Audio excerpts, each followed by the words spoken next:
Hello guys, ngayon nga ay pork steak naman ang ating lulutuin. So ito guys, nababad ko na ito kagabi. Nababad ko siya sa soda, kalamansi, paminta.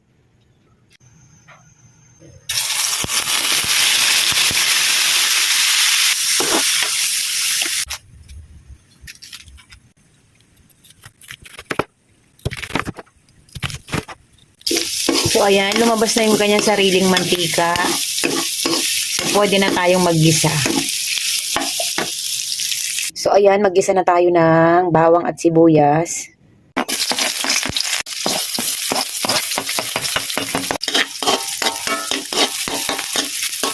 Next naman natin yung na-fry na natin pork.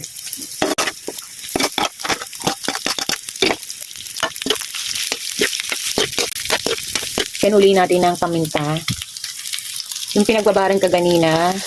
So yan, lagay natin. Ayan ay magiging kanyang sabaw. Pwede tayong mag-add ng tubig para habang pinapalambot siya. Kasi mauubos yung sabaw na yan. So pwede mag-add ng tubig. Oyster sauce. Maglagay lang ako ng half na cube.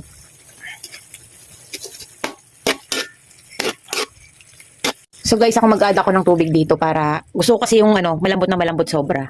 So patutuyuin naman natin 'yan. Yung onion rings, ayan. Yung ating hiniwang onion rings. Gustong-gusto kasi ng anak ko na maraming sibuyas. Kaya dalawa yung aking hiniwa. Lagyan lang natin ng konting opya, kalamansi. Lagyan lang natin konting. Guys, luto na yung ating pork steak or bistek Tagalog. Ayan. Ready na para kumain. Maraming salamat guys. Hanggang dito na lang. Thank you for watching. Salamat sa panonood nyo. Sa always laging pag-support ng aking mga videos. Huwag po kayo magsawa. Thank you, thank you. So, tikman na natin guys yung ating niluto.